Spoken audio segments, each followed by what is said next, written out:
Hello and welcome to Macrobytes, the economics and politics podcast from Aberdeen. My name is Paul Diggle, Chief Economist at Aberdeen. We've spoken a lot on this podcast about major themes which are shaping the global economy and markets, things like globalisation, political volatility, geopolitical competition, technological change. Well, today I'm really excited that we are joined by two equity fund managers here at Aberdeen who are investing specifically in some of these themes which are shaping the global economy and markets over coming decades. The approach is called thematic investing. Blair, Couper, Jamie Mills O'Brien are two great practitioners of it. So I'm really excited that we're going to learn from them how they are translating the sort of macro themes that this podcast is really concerned with into equity investment ideas. Welcome, Blair. Welcome, Jamie. Thank you very much. Thank you. Great to be here.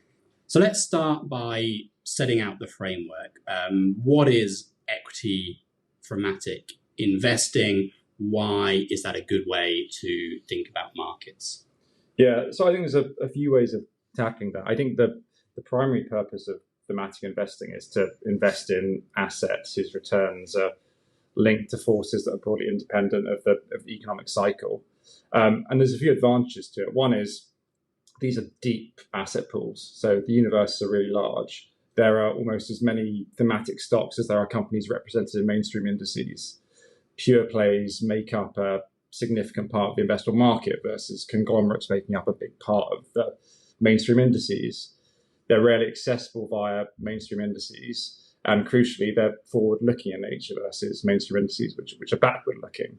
But I think that, and Blair will touch on this as well, but one of the main things we're witnessing at the moment is markets that are driven far more by these mega themes than in previous market cycles. And we see this not just in technology, so AI is the obvious one, but really across the consumer, financial, industrial spaces. And in a world where broadly economic growth is slowing, we're late cycle-ish in nature, we think the value of these structural growth themes is probably going to go up rather than down. Is thematic investing a new thing? Are there lots of practitioners out there? I wouldn't say it's necessarily a new thing, but it's definitely gaining a lot of traction. And I think I think it's traditionally been seen as a kind of retail-y, quite a spithy way of investing. And I think you're seeing a lot more institutional practitioners understand the value they're going to have adding it to portfolios. I think a good stat is the Morningstar, the way that they define thematic investment equities, the assets within that category has grown to 800 billion by the end of 2021, which was a threefold increase in 2018. So you're seeing quite dramatic growth in people who are actually allocating to the asset class. And I think that's because it's got quite a different profile to the traditional asset allocation lens through geography or through sector. And to Jamie's point, within sector, we're seeing dispersion because of technological change and a lot of these themes that are driving individual performance within sectors. And geographically, it's no longer the case that you're getting pure macro plays on countries by playing the main index. So I think it's increasingly being adopted by a wider range of investors. So let's get into the meat of it then and start with you guys outlining what the key themes you've identified that you're investing in are. So we have a kind of what we think is a fairly unique approach. We kind of identify three unique meta themes, and those are energy evolution, health, and the generational shift and transformational technologies. And we think that these are the structural, enduring trends that are going to drive growth over the next 10 years plus. And beneath that, we identify a more dynamic set of themes, so 13 sub-themes that are all tied to those meta-themes, but crucially, we view these themes as overlapping. So we don't think that you can look at energy evolution without looking at transformational tech. Lots of green technologies that are going to enable net zero, for example, are driven by these very important technology shifts. So we view these themes as overlapping, but crucially, we view those 13 sub-themes as very dynamic, and those are all driven by what we're seeing in the regions and talking to our regional analysts, and then we contextualize those at a global level. So we really pick the themes that we think are most important, and we look to build universes from Aberdeen's coverage base to populate those universes. And I'd maybe just add to that we don't think that all themes are created equal. And Aberdeen has, a strong quality heritage as investors. And so we look to find, as Jamie said, themes that are very enduring in nature, that we think we have strong visibility on the structural growth dynamics that are happening. So I think maybe an example or a good way to illustrate that is some of the themes that we don't invest in. So the likes of food delivery, has clearly seen high growth over the years. It's been a successful marketplace, but it's not allowed the returns and capital to the companies who have been participating in that. So you've not seen good shareholder returns from the most of the businesses that are involved in that space. Another one would be, for example, 3D printing, where you've got a very niche market, quite capital intensive.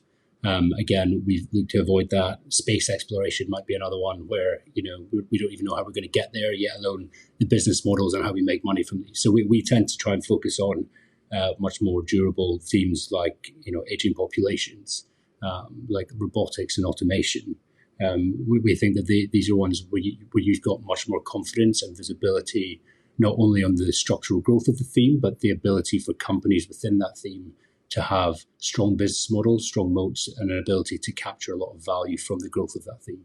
So let's get into one of those mega themes then, technological change. Obviously, AI is topic du jour. You can't talk about markets without talking about AI. Let me ask a big question to start with. Is the AI theme for real? Is it hype? Is it bubble?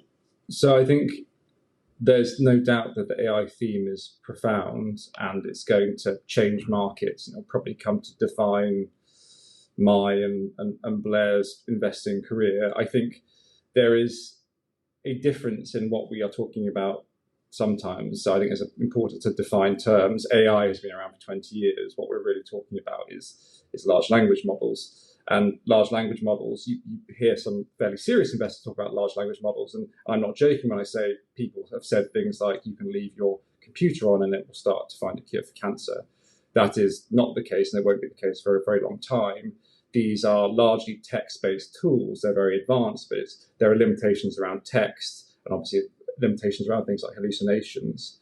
So I think we need to define our terms. I think there's a risk that we overestimate the monetization potential of AI in the short term and a risk that we kind of underestimate it in the long term. I think that's what previous technology transitions have taught us, that at the beginning of a technology transition, you see point solutions develop. So the classic example is the steam engine, where you had the electric engine replacing the steam engine, and it took a long time for that to happen. Initially, you just replaced it, but actually the system solution was kind of distributed energy. And similarly with the internet, initially was kind of just putting the internet into existing models, and it took a while for the Ubers of the world to develop.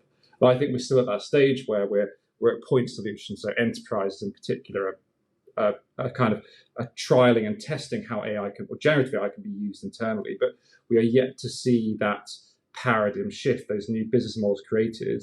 And I think it might be a while until we see that. Certainly, I think AI at the edge, so AI in the consumer, for which the main transmission mechanism is mobile phone, I think is going to take a while. Where we are seeing the majority of value creation at the moment is in the semiconductor space. And unlike previous technology cycles, we think more value than, for example, in the internet will be created and retained within semiconductors than perhaps in the application software space. Yeah, and translating some of what you were saying about use cases into kind of an economist language. We've spoken before in the podcast about AI being a general purpose technology. Yes. So it has applications that we don't even know now, but we'll explore over decades to come, and it will suffuse our economy in the way that previous industrial revolutions generated technologies that became ubiquitous and use cases were everywhere. But you were talking about benefits accruing to semiconductor manufacturers. And one feature of how AI is playing out in markets at the moment seems to be this profound concentration in a very small number of companies. When you're investing thematically, is that a problem that there's narrow leadership in this theme?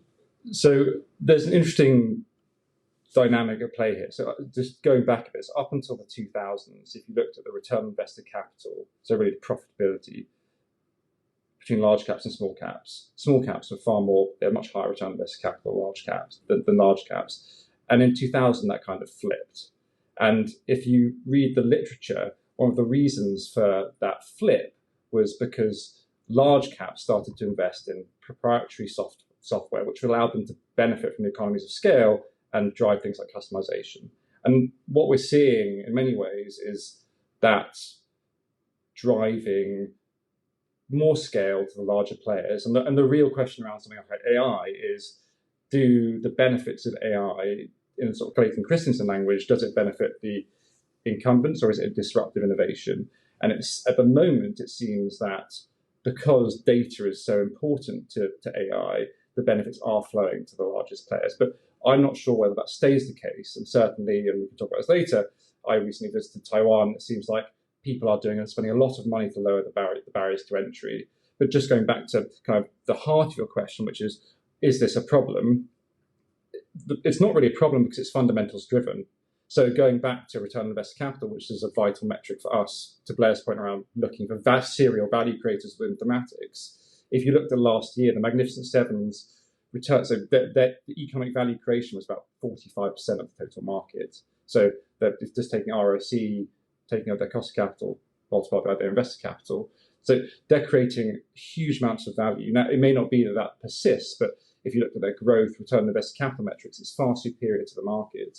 Now, going forward, I think the interesting dynamic is that difference narrows. So if these businesses were growing or compounding earnings and free cash flow at 25, 30% over the last decade, over the next decade, it's going to be more like it's going to be lower. So the next 5 years, it's more like 10 to 15%. And so the difference between them and the rest of the market is narrowing. So I think two things can remain true, is that these businesses at scale can remain fabulous creators of value at the same time as the difference between them and the rest of the market narrows, and you see a more dispersion in value creation. And AI could be a driver of that. So I think we're going to also see a bit more scrutiny now on the returns on invested capital from that massive capex spend that we've seen, especially from those large seven.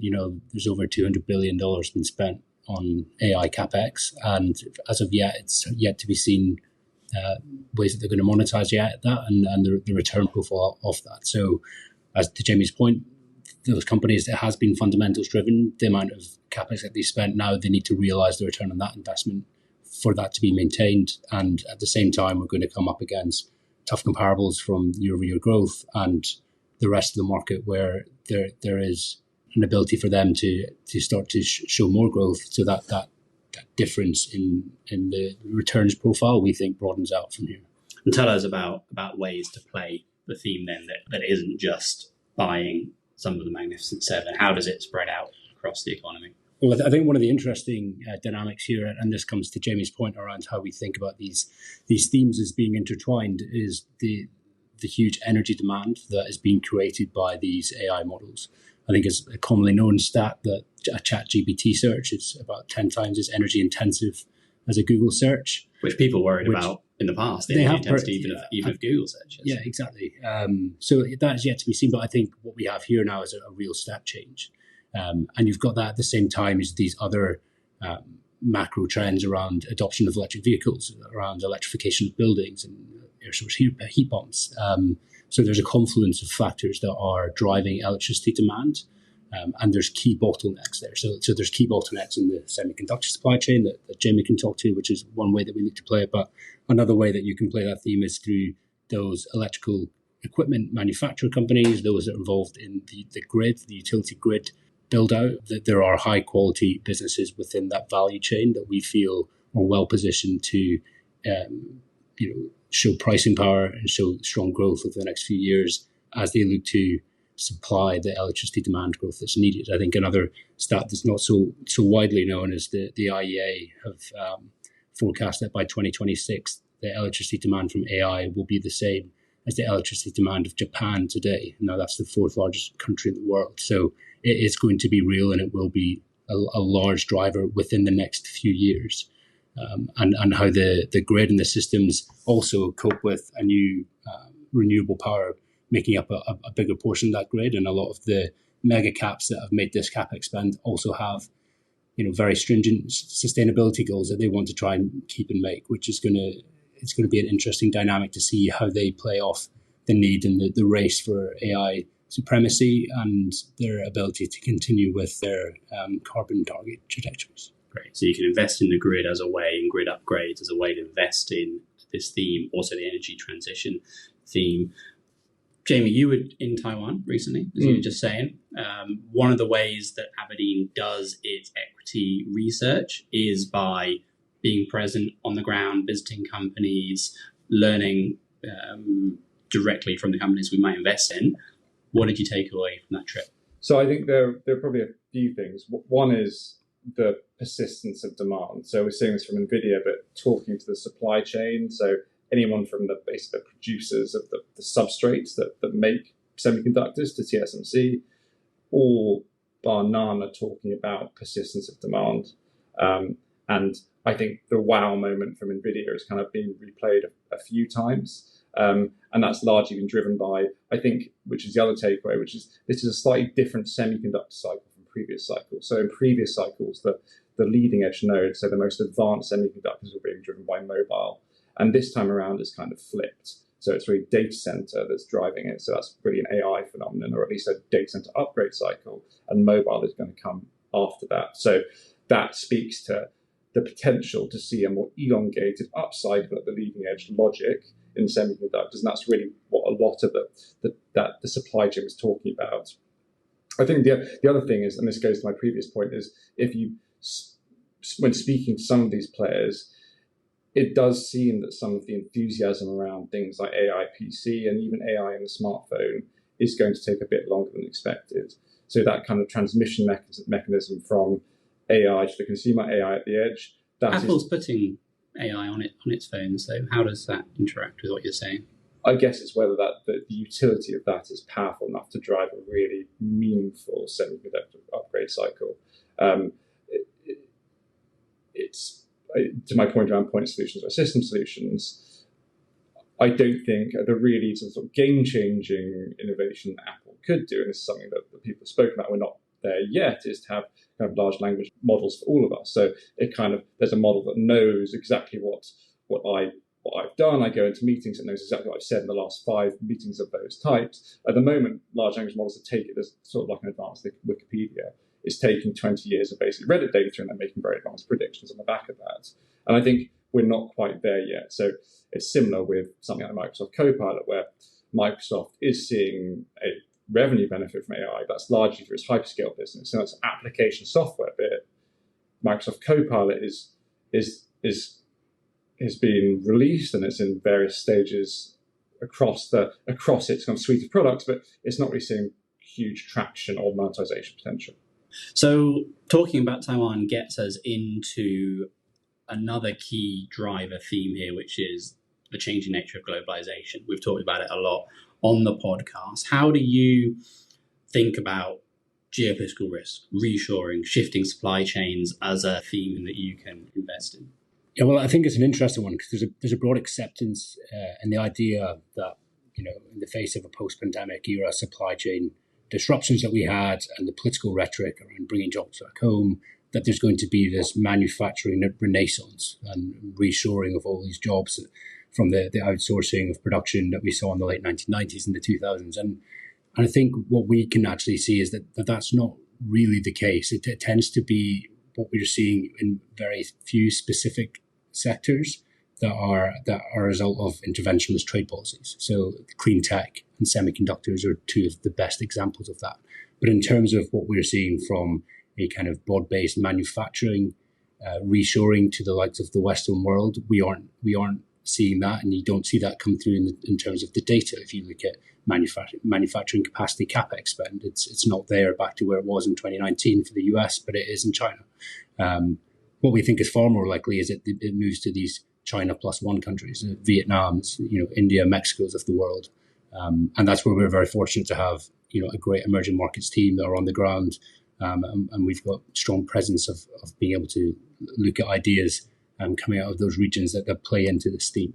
How do you think about political shifts then? So, you're in Taiwan. Jamie, Taiwan's obviously a nexus of the US, China competition. Perhaps under a Trump presidency, the security guarantee might come into question. Some of these reshoring trends, whether Mexico is a beneficiary or not, is partly down to kind of how Trump's going to be thinking about it all. How do you factor in these political shifts into the framework? Well, we tend to do this at a company level. Again, this approach is very much a mixture of top down and bottom up. And for us, the bottom up is where we think we have our edge. So the likes of cattle. I listened to the podcast a few weeks ago that you did on the Chinese EV manufacturing disrupting the global economy. And cattle is the largest battery manufacturer in the world, and it's one that we have an investment in.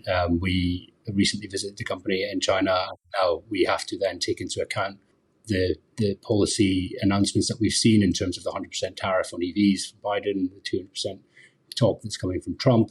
Now, we think that that's a very low risk given the share of the US as cattle's market anyway is very, very low.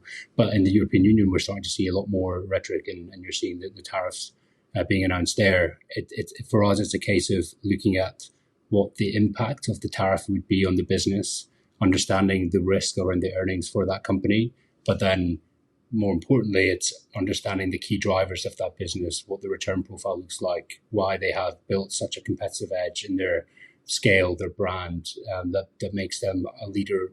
So for us, it's very much understanding that political rhetoric and seeing how it applies to our individual companies and seeing what the impact is on revenues, earnings. So this is still very much a bottom-up process, which is how Aberdeen's always done equity stock picking, but you're overlaying this unique thematic framework on top of it to kind of think about long-term structural supports for the sort of companies you're buying. It might be worth just elaborating on the way that we do the process. So we have that thematic structure that we have, but we also have over 100 analysts that are doing bottom-up research, and it's them that have a fundamental view on the company. They have buy, hold, sell recommendations on the stocks that they cover.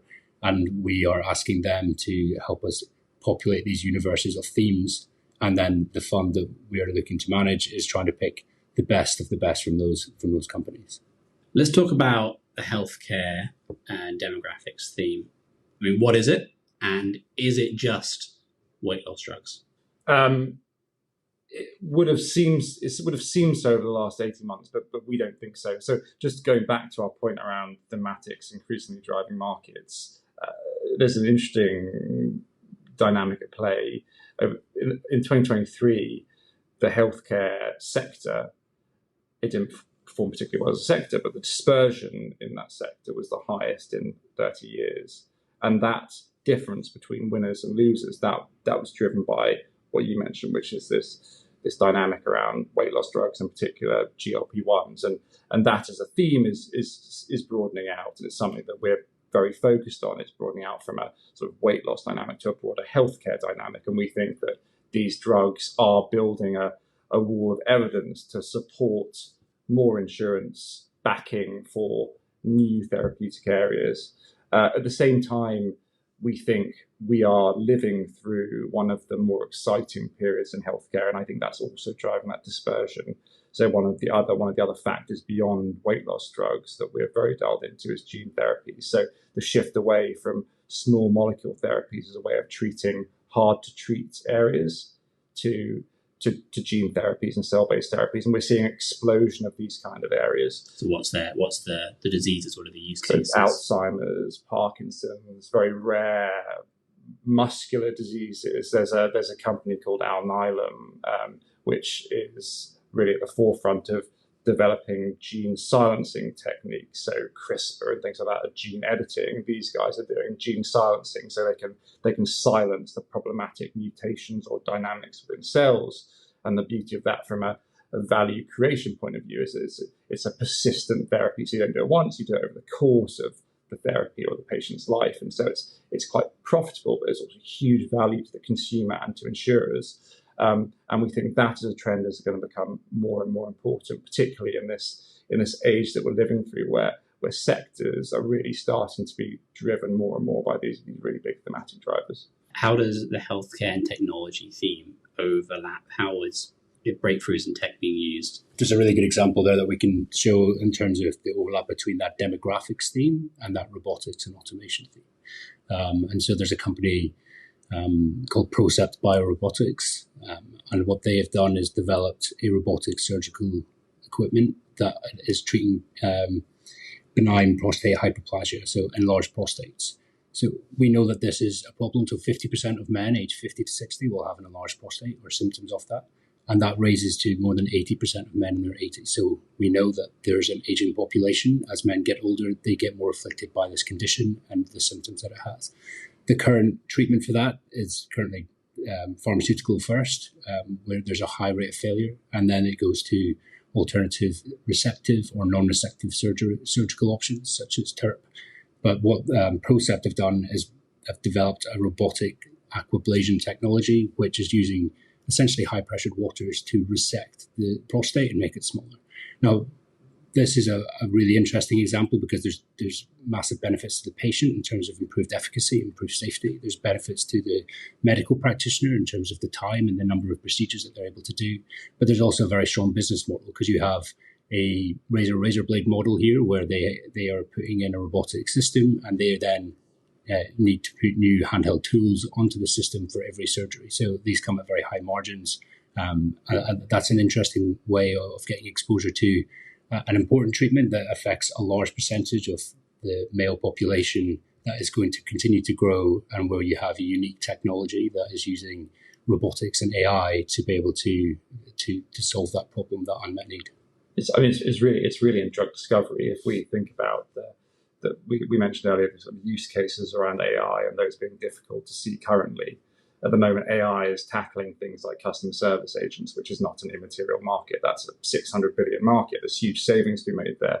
But if we think about markets that are kind of ripe or the lower hanging fruit, and we've spoken to a number of potential and portfolio companies around this, it's on the drug discovery side, you're sitting on a mountain of data about molecules, those that have worked, those that haven't, and being able to use a very powerful predictive tool to sift through that data and allow researchers to focus on the ones that matter quicker is very powerful. It's a bit similar to why AI is so powerful in the coding world, because it allows very, very expensive coders to focus on the particular line of code they need to develop a tool much, much quicker.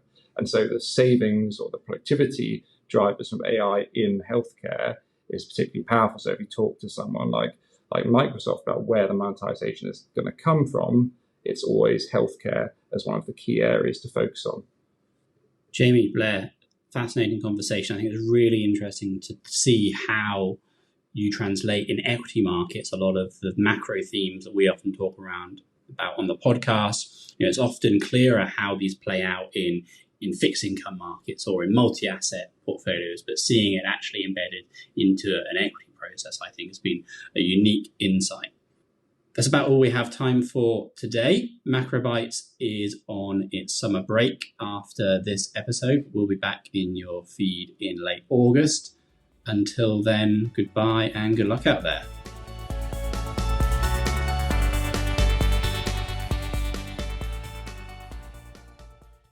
This podcast is provided for general information only and assumes a certain level of knowledge of financial markets. It is provided for information purposes only and should not be considered as an offer, investment, recommendation, or solicitation to deal in any of the investments or products mentioned herein, and does not constitute investment research. The views in this podcast are those of the contributors at the time of publication and do not necessarily reflect those of Aberdeen. The value of investments and the income from them can go down as well as up, and investors may get back less than the amount invested. Past performance is not a guide to future returns, return projections, or estimates, and provide no guarantee of future results.